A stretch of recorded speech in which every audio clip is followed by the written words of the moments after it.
What would it mean for space-time to think?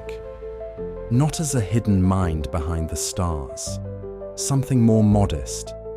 Matter forms a model of the world.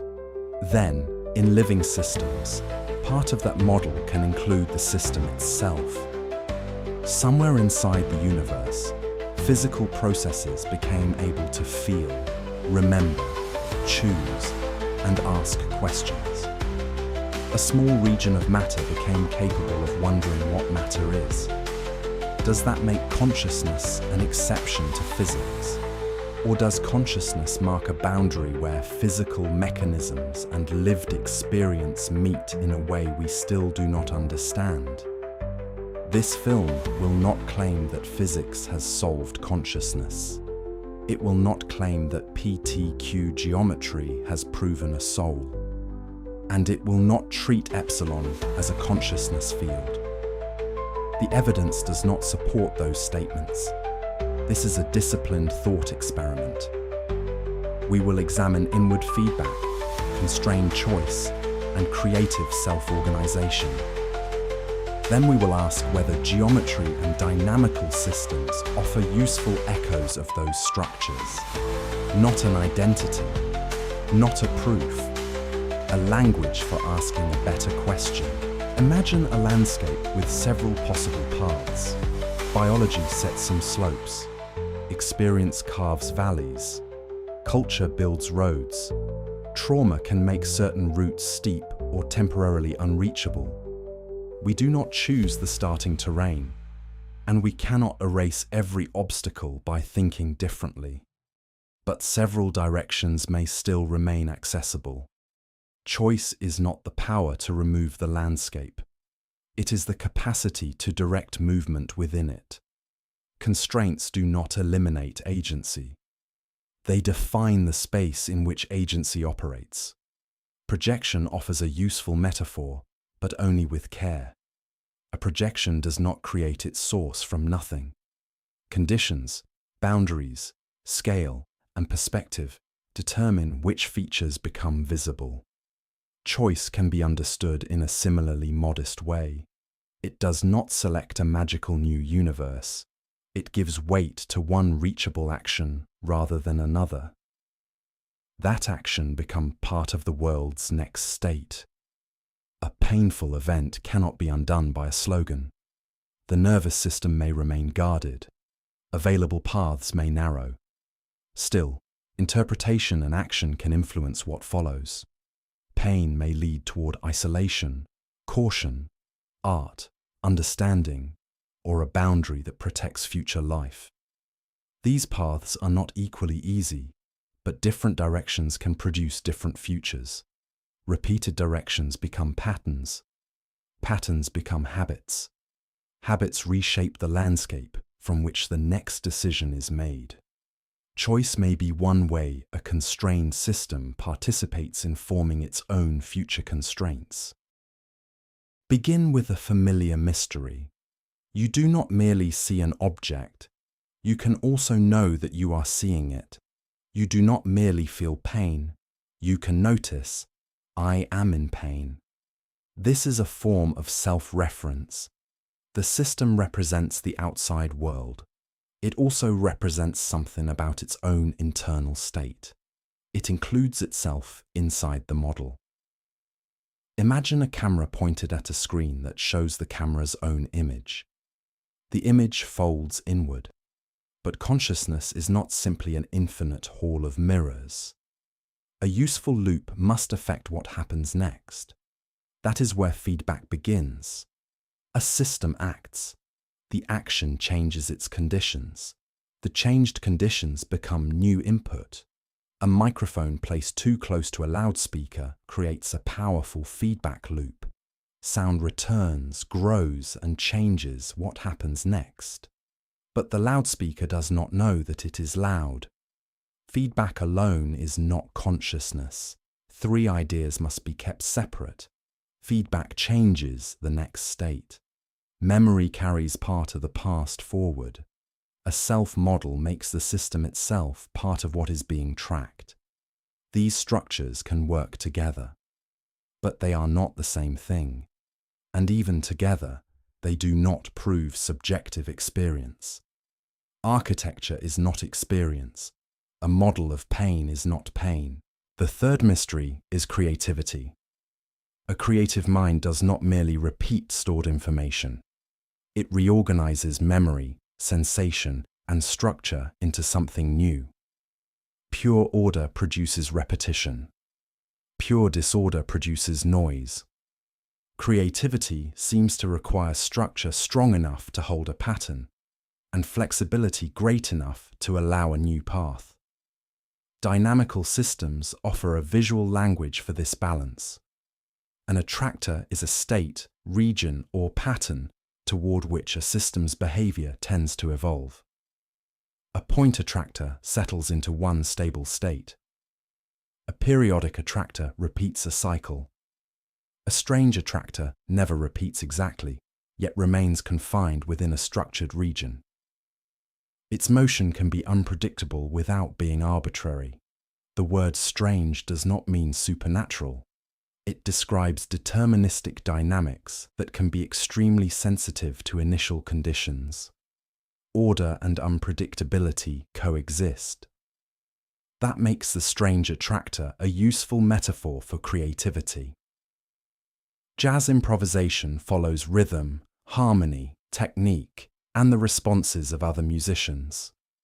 Yet within those constraints, a player can produce a phrase that has never been played before. A creative mind may work in a similar way. It moves through structure without being trapped in exact repetition. Novelty becomes possible because the system is constrained, but not frozen. Still, the metaphor has limits. A strange attractor is not an explanation of imagination. An attractor describes patterns of behavior. It does not explain why those patterns are experienced from the inside. Learning, memory, and attention can reshape an effective landscape.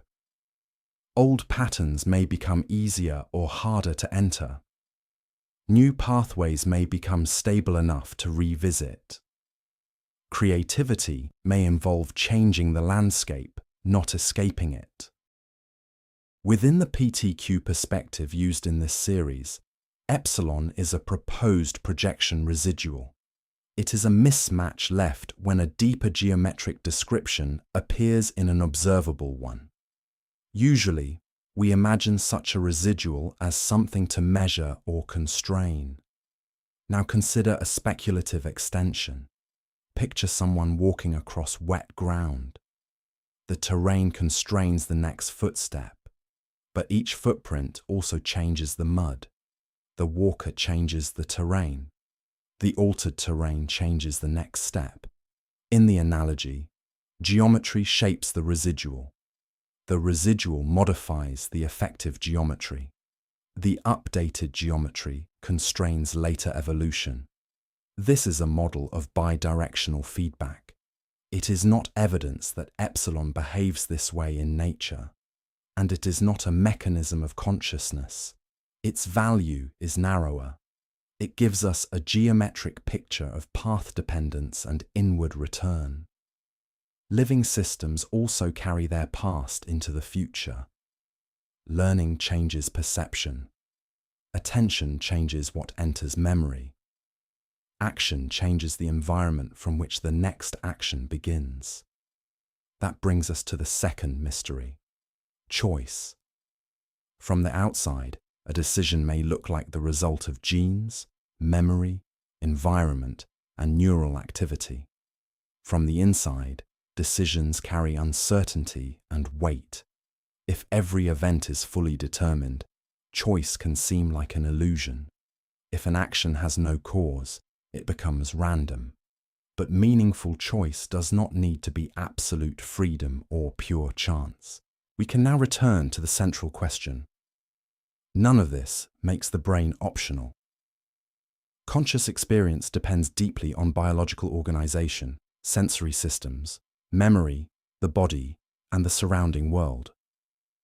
Change the brain, sleep, chemistry, pain, or attention, and the experienced world can change. Any larger interpretation must pass through biology. The question is why conscious life repeatedly involves feedback, memory, self-modeling, constrained trajectories, and self-organization. Perhaps these structures are among the conditions under which conscious life becomes possible. But they are not by themselves an explanation of experience. A map of regulation is not a feeling.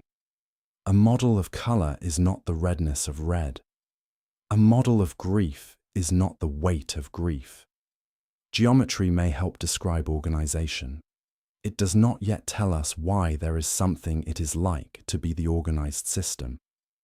In that sense, consciousness may stand at a boundary between mechanism and meaning, between objective process and subjective experience, between a system that merely changes and a system for which those changes matter. PTQ does not yet provide a theory of this boundary. At most, it suggests a question. Could a deeper geometric description someday help represent feedback among physical structure, information, and the conditions associated with experience? For now, that remains speculation. No equation presented here derives consciousness. No residual field has been shown to possess subjective experience. The boundary must remain visible. We do not need to imagine that the entire universe is conscious. A more modest fact is already extraordinary. The universe has produced local structures capable of building models of the universe.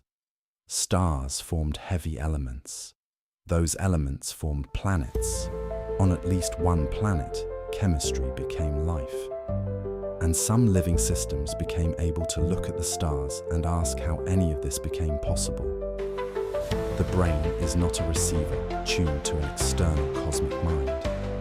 It is an active integrator.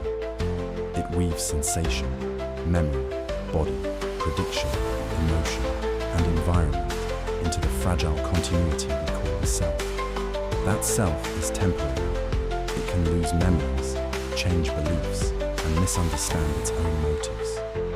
Yet it can still reach beyond the present moment and ask questions about infinity. Perhaps consciousness is not space-time geometry itself, but it may be one of the deepest outcomes that geometry, matter, and life have produced together.